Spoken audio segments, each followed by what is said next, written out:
Welcome to Serenity and Fire, the podcast where wellness meets grit. I'm your host, Krista Guagenti, founder of Panacea Luxury Spa Boutique. Join me as we dive into the intriguing world of biohacking, clean living, cutting-edge spa trends, and the hustle, grind, and grit of entrepreneurship. From my personal battles with weight management, infertility, and a 30-year journey to create and launch my dream business, to building a sanctuary for those who have been touched by cancer, I'm here to share real talk, inspire big dreams, and spark a passion for holistic living inside each and every one of you.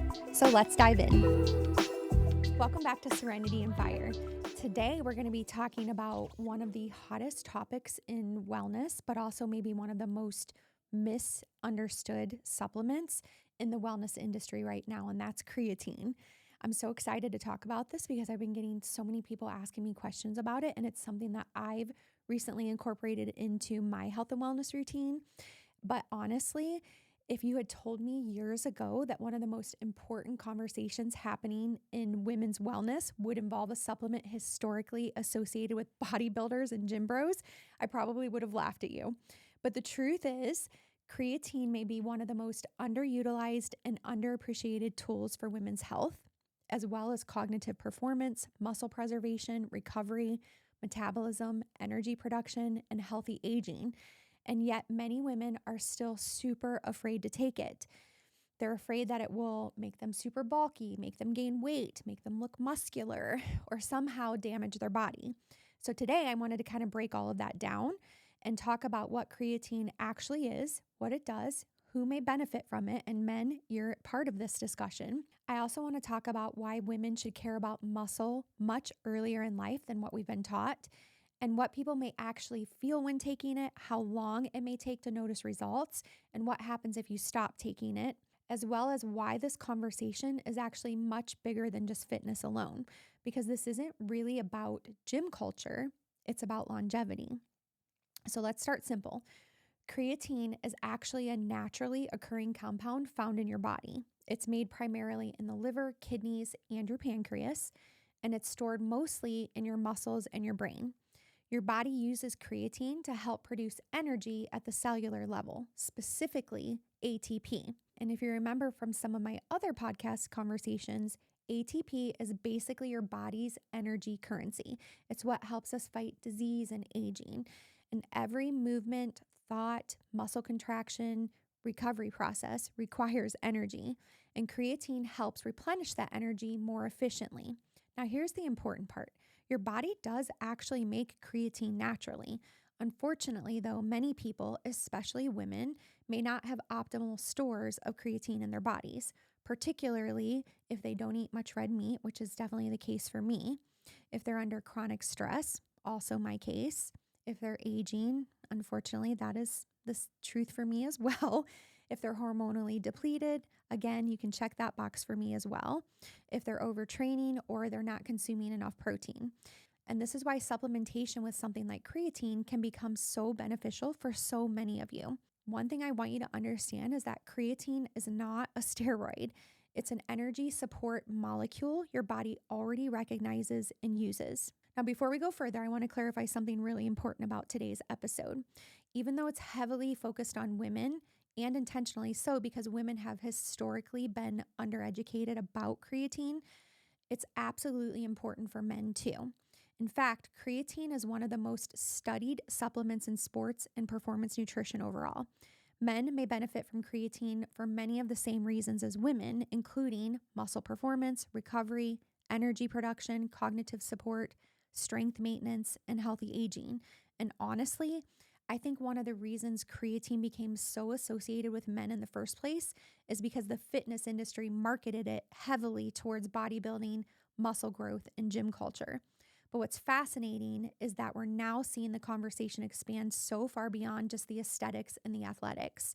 Because at its core, creatine is really about cellular energy, and every human, man or woman, relies heavily on that. Creatine isn't meant to be a men's supplement or a women's supplement. It's human energy support for everyone. Now let's talk about something women are rarely taught properly, and that is that muscle is not just aesthetic tissue. muscle is metabolic currency. And I really want women to understand this because for decades, women were taught to get smaller, weigh less, eat less, do endless cardio, and avoid getting too muscular. Meanwhile, muscle is one of the greatest predictors of healthy aging, metabolic health, blood sugar regulation, mobility, balance, strength, resilience, and even longevity. And as women age, especially those who are going through perimenopause and menopause, we naturally begin losing muscle mass. And for some, that loss can be quite rapid. So if we're not intentionally preserving it, the loss accelerates even more, which can contribute to slower metabolism, increased fat storage, weakness, fatigue, insulin resistance, decreased bone support, and increased injury risk. And unfortunately, many women don't realize this until they've already feel like their bodies are changing dramatically. So again, muscle is not about looking bulky, it's about staying capable and optimal. And this is one reason creatine has become such an important conversation in women's wellness, because creatine may help support muscle preservation, exercise recovery, strength output, energy production, and cognitive function, especially when you pair it with resistance training, adequate protein, proper recovery, and nervous system support. And notice that I said support. I did not say that creatine would magically fix any of the things I just mentioned, because wellness is really never one thing. And that's the truth when it comes to holistic healing. It's a lifestyle, and the more you do, the more your body benefits. And it's often a combination of multiple things that gives you the most optimal results. And creatine is a part of that story. I really do firmly believe that. But let's address the elephant in the room and dig into some of the biggest myths about creatine. The fear, because so many women still hear the word creatine and immediately think, I don't want to get bulky and big. And this is one of the biggest misconceptions out there, because creatine itself does not create bulky physiques. Training style, hormonal profile, caloric intake, and genetics, those things matter much more when it comes to what your physical physique is going to look like. Now, can creatine increase water retention initially for some people? Yes, it definitely can. But this is really important for you to understand, because it's typically intracellular water retention that we're talking about, meaning the water that's stored inside the muscle cell, not necessarily puffiness or bloating that most people fear. And honestly, the hydration inside that muscle cell is part of what helps support performance, recovery, and muscle function. Another myth about creatine is that it's only for athletes, and that is absolutely not the truth. Some of the most exciting research around creatine right now involves brain health, cognition, aging, neurological support, energy production, and women's health. And this is where I think the conversation really gets interesting, because women are often chronically depleted because we're multitasking, caregiving, working, managing homes, building careers, managing stress loads. Many women are just mentally exhausted long before they are physically exhausted. And since creatine also plays a role in cellular energy production in the brain, researchers are beginning to explore its role far beyond fitness. So this isn't just about building muscle, it's about supporting energy in a chronically depleted world. Now let's talk about something that I think is going to become one of the biggest conversations around creatine over the next several years, and that's the brain. Because researchers are becoming increasingly interested in creatine's role in cognitive performance, mental fatigue, neurological support, and potentially even mood regulation. Now, I want to be careful and be very responsible here, because creatine is not a cure for things like ADHD. It's not a replacement for therapy, psychiatric care, medication, or individualized medical treatment. But there is growing interest in how creatine may support brain energy metabolism. And when you think about it, it really does make sense, because your brain is incredibly energy demanding. In fact, your brain uses a massive amount of the body's daily energy supply. So if creatine helps support ATP production, the body's energy currency, it makes sense that researchers are exploring its role in focus, mental stamina, cognition, sleep deprivation recovery, and neurological resilience. Some people actually do report feeling mentally clearer, less cognitively fatigued, more focused, and more resilient during stress. And this becomes especially interesting when discussing things like ADHD, burnout, chronic stress, sleep deprivation, and high cognitive demand lifestyles. Again, this doesn't mean that creatine necessarily treats these conditions, but the anecdotal evidence is really strong, and it definitely highlights something important, and that is that the brain is an energy-dependent organ. Now, let's zoom out a little bit further because I think one of the things that we often tend to do is separate fitness, hormones, recovery, metabolism, aging, and nervous system health as if they're unrelated. But the body just doesn't work that way. Everything is connected. I've talked about this on many of my episodes, and this is why I care so deeply about recovery at Panacea, because recovery itself influences hormone signaling, inflammation, stress response, sleep quality, muscle repair, and metabolic health. And if we're constantly depleted, which is the case because we're just overconsumed with toxins and stimulants and blue light and just all the things, our bodies really struggle to perform optimally, which means supplements become less effective, workouts become more stressful, hormones become more dysregulated, and recovery capacity decreases. This is why wellness cannot just be take this supplement or do this workout or buy this biohack. The body has to feel fully supported. And this is one reason that I believe intentional wellness environments, like what you can find at Panacea, matter so much because healing and restoration require conditions that allow the body to fully recover. And at Panacea, our philosophy has always been rooted in this idea that in order to truly rest, recover, and refuel the body, mind, and spirit, people need opportunities to really disconnect from the constant demands of modern life and experience intentional restoration. And honestly, I think many people are just running on empty over and over and over again while convincing themselves that they're actually fine, until eventually the body just starts communicating otherwise through fatigue, burnout, weight resistance, poor sleep, anxiety, stress, brain fog, inflammation, and hormone disruption. Like I mentioned before, the body really does start to keep score in these ways. And that's why I think conversations about things like creatine should really not happen in isolation.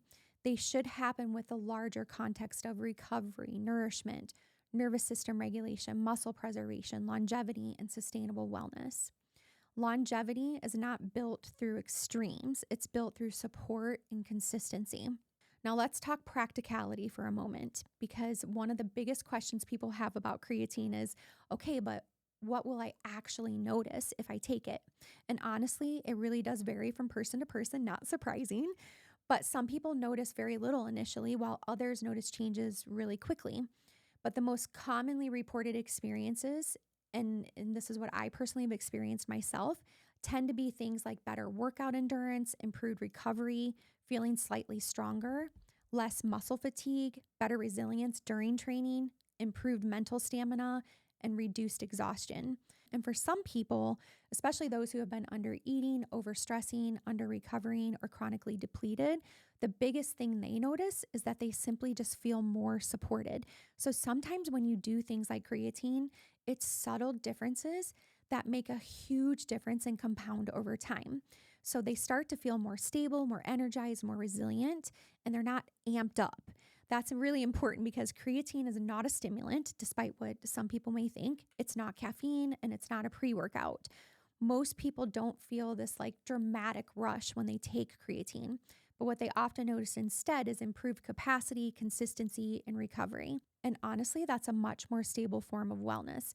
So when we look at the timing and when you might notice an effect from the creatine, it really also varies. Some people notice subtle shifts within 1 to 2 weeks. I know for me personally, it took about 2.5 to 3 weeks before I really started to notice a difference. And the biggest differences for me were increased mental clarity. I just feel more overall energy. My workout recoveries have been really, really awesome. And then for others, it can take 3 to 6 weeks of consistent use, especially if they're taking a more standard maintenance dose consistently. And this is where I think people sometimes get frustrated with wellness because we live in this culture of instant gratification, but biology often responds to consistency, repetition, and cumulative support, not those overnight miracles. So you have to really stick with it. And I really feel like anything you try, you have to give it a few months minimum to try to see if it's making a difference for you. The body responds remarkably well to consistent support over time.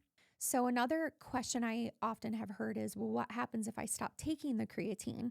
And fortunately, creatine is not something your body becomes dependent on in a way that people sometimes fear. But if someone does stop taking creatine, their creatine stores will eventually gradually decrease. Some of the water stored in the muscles may also decrease, and then performance benefits may also lessen over time. But this isn't typically dangerous or dramatic. You don't just like suddenly crash. You don't ruin your metabolism. You simply just lose that additional support that the supplementation was providing. And quite honestly, if it's making you feel better and you're able to work out more, do more, think better, why would you want to stop taking it? So, this is another reason that I think creatine needs to really be viewed as supportive and not magical, because no supplement is ever going to replace sleep, nutrition, movement, recovery, and that nervous system regulation that we all need. Those remain foundational, and that will always be the case. And I'll be honest, this is one of the reasons that I become so passionate about simplifying wellness, because the wellness industry can become so incredibly noisy. There's always another trend, another protocol, another fear, another thing that people claim is bad, or another thing that they claim is the miracle cure. And meanwhile, many people are just simply exhausted trying to keep up. I know what it feels like to struggle with things like weight fluctuations, stress, infertility, hormone frustrations, and trying to optimize while also running a business, managing life, taking care of kids, taking care of aging parents, like all of the things.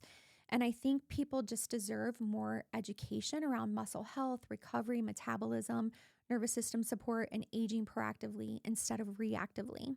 Because so many people have been taught to just chase thinness, exhaustion, overtraining, depletion, instead of really focusing on strength, resilience, nourishment, and sustainable wellness. So I think the future of wellness is really moving away from punishments, or at least I hope it is, and getting out of those extremes and moving more towards a supportive environment like what we've created at Panacea. Really looking at things that support the brain, the nervous system, muscle preservation, recovery, longevity, and resilience. And I think creatine really does fit beautifully into that conversation, because it's not about becoming obsessive and extreme and all the things that I just talked about. It's about becoming more supportive in a world that's constantly depleting us. So I really think that women should stop fearing muscle and start recognizing it as protection for their future. And when you get to a point in your life where you're going through perimenopause and menopause and you start seeing these rapid deterioration of things that used to function and look and work optimally, that's where this conversation becomes really important. So start it now and make it part of your routine and let it sustain you and help support you. So in closing for today, if you take one thing from today's episode, I hope it's that creatine is not about getting bulky, big, muscular, undesirably unattractive. It's about supporting that energy system that our body already relies on every single day. And it happens to provide, or at least it appears to be providing, so many other amazing benefits when it comes to cognitive capacities, nervous system support, and all the things. So when you combine all of that with proper nourishment, movement, sleep, recovery, and nervous system support, it can become a very, very powerful tool for long-term wellness and resilience. At Panacea, we definitely believe wellness should help people function better, recover better, age differently, and stay fully engaged in life, because true wellness is not about punishment. It's about support. It's not about overindulging. It's about getting what our body requires. It's about creating environments and routines that help the body feel safe, nourished, resilient, and capable. And the goal should never be to fight your body. The goal should be to understand it and to support it intelligently so that it can recover and function optimally, so that you can do more and be more each and every day. Okay, that's a wrap for today. So if today's episode resonated with you, please definitely share it with someone that you love and someone who needs to hear the same message. And if you're looking for a place to intentionally restore your nervous system, support recovery, and reconnect with yourself in a meaningful way, we would love to have you in at Panacea Luxury Spa Boutique. As always, thank you so much for spending time with me in today's episode. If you want to support the show, please definitely leave us a review and follow us on social, and make sure that you tune in to my previous episodes wherever you get your podcasts. And until next time, protect your energy, support your body, remember that strength and restoration can coexist beautifully, and keep balancing serenity with fire. I'm Krista Guageni, and I'll talk with you more in our next episode. At Panacea Luxury Spa Boutique, we don't just offer traditional spa treatments. We create rituals that relax your mind, restore your health, and rejuvenate your spirit. From biohacking technologies to advanced oncology-trained care, everything we do is designed to help you heal on the deepest level with clean, holistic therapies, products, and amenities that are second to none. And right now, you can experience two of my favorites, our whole body LED light bed or hyperbaric oxygen therapies. And as a thank you for listening, you'll get 10% off your first session when you use the code Serenity10 at booking. What is your panacea? Let us help you find it, because true wellness isn't a quick fix, it's a ritual.